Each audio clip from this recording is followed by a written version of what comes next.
The Most Magnificent Thing by Ashley Spires.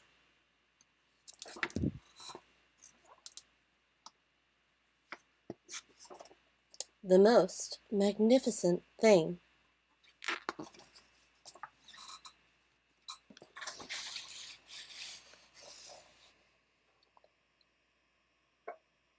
This is a regular girl and her best friend in the whole wide world. They do all kinds of things together. They race, they eat, they explore, and they relax. She makes things. He unmakes things. One day, the girl had a wonderful idea. She was going to make the most magnificent thing.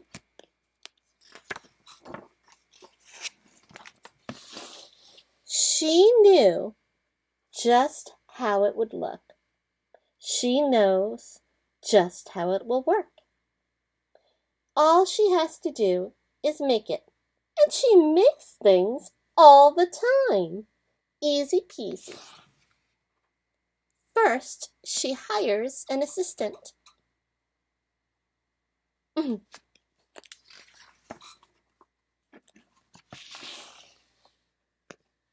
Next, they gather their supplies. They set up somewhere out of the way and get to work.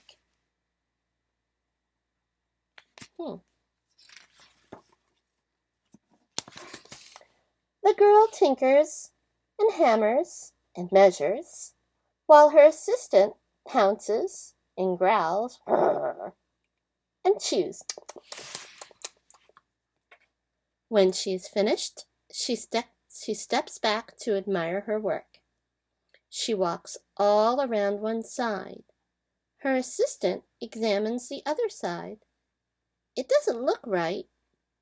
Her assistant picks it up and gives it a shake. It doesn't feel right either.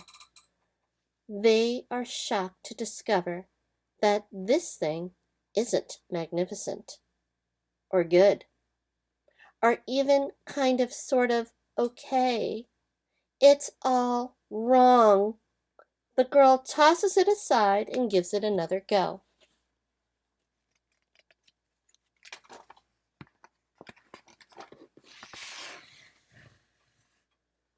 She smooths and wrenches and fiddles.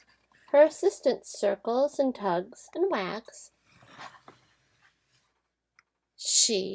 When she is finished, she stands up and takes a good long look at it.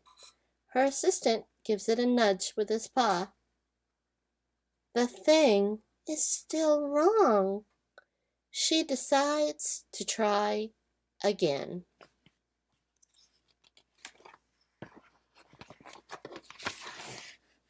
The girl saws and glues and adjusts. She stands and examines and stares. She twists and tweaks and fastens. She fixes and straightens and studies. She tries all different ways to make it better. She makes it square. She makes it round.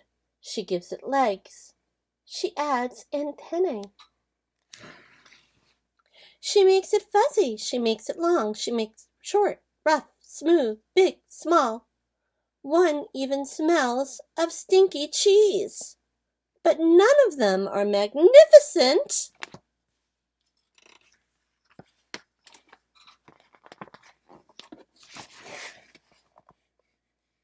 Her hard work attracts a few admirers, but they don't understand. They can't see the magnificent thing that she has in her mind. She gets mad. The angrier she gets, the faster she works. She smashes the pieces into shapes. She jams the parts together. She pummels the little bits in. Her hands feel too big to work, and her brain is too full of all the not right things. If only the thing would just work.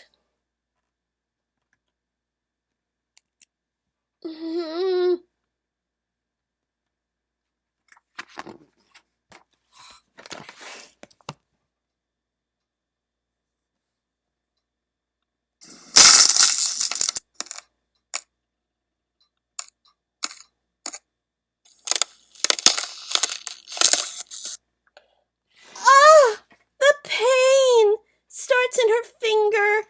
It rushes up to her brain, and she explodes.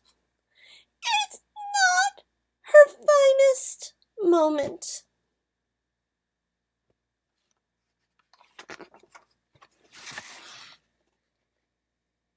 I'm no good at this. I quit.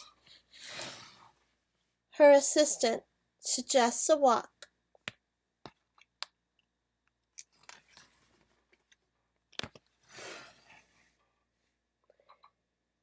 It's not much help at first.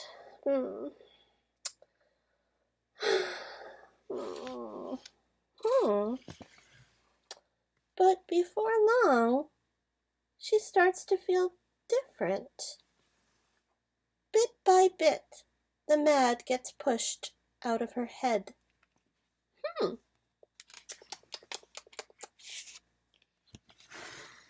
As they stroll along, she comes across the first wrong thing she made. The bad feelings are about to start all over again. Then she notices something surprising. There are some parts of the wrong things that are really quite right. The bolts on one the shape of another, the wheel-to-seat ratio on the next. There are all sorts of parts that she likes.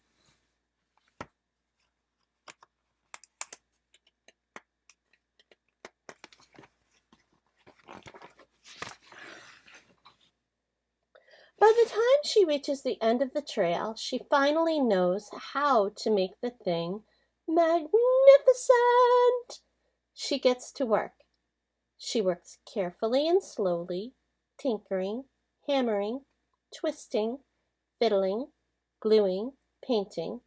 Her assistant makes sure there are no distractions.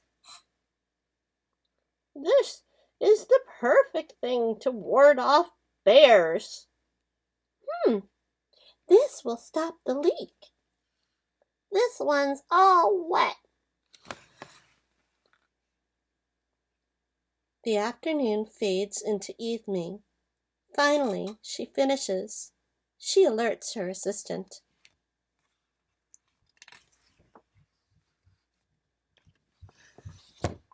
The pair take a good long look. It leans a little to the left, and it's a bit heavier than expected. The color could use a bit of work too, but it's just what she wanted. They climb aboard and take it for a spin. They are not disappointed. It really is the most magnificent thing.